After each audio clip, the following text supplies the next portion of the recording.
RSS ಗೀತೆಯನ್ನ ಹಾಡಿದ ಬೆನ್ನಲ್ಲೇ ಈಗ ಗೃಹ ಸಚಿವ ಪರಮೇಶ್ವರ್ ಅವರ ಸರದಿ. ಎಬಿವಿಪಿ ಪಂಚಿನ ಮೆರವಣಿಗೆಗೆ ಚಾಲನೆ ನೀಡಿದ್ದಾರೆ ಪರಮೇಶ್ವರ್. ಇನ್ನು ಎಬಿವಿಪಿ ಕಾರ್ಯಕ್ರಮದಲ್ಲಿ ಪಾಲ್ಗೊಂಡು ಪುಷ್ಪಾರ್ಚನೆಯನ್ನ ನೆರವೇರಿಸಿದ್ದಾರೆ ಗೃಹ ಸಚಿವರು. ತುಮಕೂರು ಜಿಲ್ಲೆ ತಿಪಟೂರಿನಲ್ಲಿ ನಡೆದ ಕಾರ್ಯಕ್ರಮ, ಎಬಿವಿಪಿ ಶಾಖಾ ಕಾರ್ಯಕ್ರಮದಲ್ಲಿ ಭಾಗಿಯಾಗಿದ್ದಾರೆ ಪರಂ.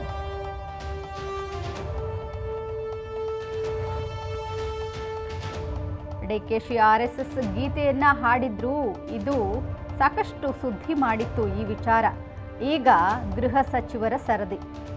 ಎಬಿವಿಪಿ ಪಂಚಿನ ಮೆರವಣಿಗೆಗೆ ಚಾಲನೆಯನ್ನ ನೀಡಿದ್ದಾರೆ. ಈ ಕಾರ್ಯಕ್ರಮದಲ್ಲಿ ಪಾಲ್ಗೊಂಡು ಪುಷ್ಪಾರ್ಚನೆಯನ್ನ ನೆರವೇರಿಸಿದ್ದಾರೆ. ತುಮಕೂರು ಜಿಲ್ಲೆ ತಿಪಟೂರಿನಲ್ಲಿ ಈ ಕಾರ್ಯಕ್ರಮ ನಡೆದಿದೆ. ಎಬಿವಿಪಿ ಶಾಖಾ ಕಾರ್ಯಕ್ರಮದಲ್ಲಿ ಭಾಗಿಯಾಗಿದ್ದಾರೆ ಪರಂ. ರಾಣಿ ಅಬ್ಬಕ್ಕ 500ನೇ ಜನ್ಮ ಜಯಂತಿಯ ಪ್ರಯುಕ್ತ ರಥಯಾತ್ರೆ ನಡೆದಿದೆ. ಇನ್ನು ಡಿಕೆಶಿ ಆರ್ಎಸ್ಎಸ್ ಗೀತೆ ಬಳಿಕ ಸಚಿವರ ಬಗ್ಗೆ ಚರ್ಚೆ ನಡೀತಿದೆ. ಇನ್ನು ಇತ್ತೀಚೆಗೆ ಆರ್ಎಸ್ಎಸ್ ಗೀತೆ ಹೇಳಿ ಚರ್ಚೆಗೆ ಗ್ರಾಸವಾಗಿದ್ರು ಡಿಕೆಶಿ.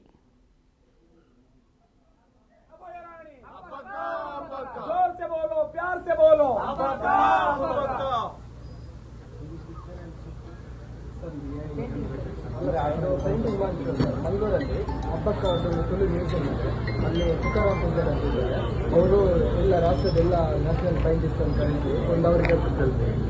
ಓಕೆ,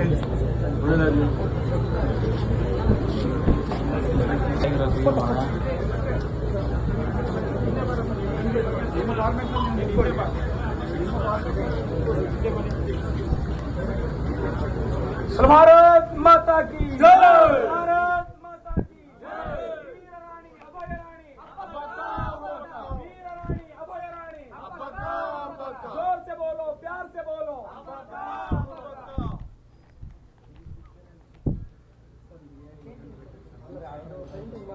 ಮಂಗಳೂರಲ್ಲಿ ಹಬ್ಬಕ್ಕ ಒಂದು ಫುಲ್ ಮ್ಯೂಸಿಯಂ ಇದೆ. ಅಲ್ಲಿ ತುಕಾರಾಮ್ ಪೂಜಾರಿ ಅಂತಿದ್ದಾರೆ. ಅವರು ಎಲ್ಲ ರಾಷ್ಟ್ರದ ಎಲ್ಲ ನ್ಯಾಷನಲ್ ಸೈಂಟಿಸ್ಟ್ ಅಂತ ಕಳಿಸಿ ಒಂದು ಅವರಿಗೆ ಕಲಿತು. ಓಕೆ,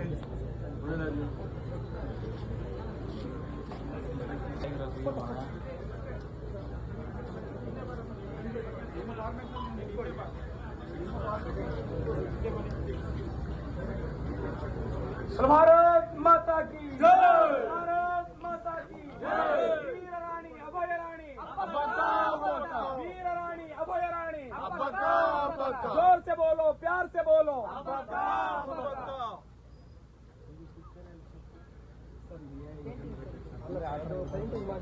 ಮಂಗಳೂರಲ್ಲಿ ಹಬ್ಬಕ್ಕ ಒಂದು ಫುಲ್ ಮ್ಯೂಸಿಯಂ ಇದೆ. ಅಲ್ಲಿ ತುಕಾರಾಮ್ ಪೂಜಾರಿ ಅಂತಿದ್ದಾರೆ. ಅವರು ಎಲ್ಲ ರಾಷ್ಟ್ರದ ಎಲ್ಲ ನ್ಯಾಷನಲ್ ಸೈಂಟಿಸ್ಟ್ ಅಂತ ಕಳಿಸಿ ಒಂದು ಅವರಿಗೆ ಕಲಿತು. ಓಕೆ, ಒಳ್ಳೆಯದು.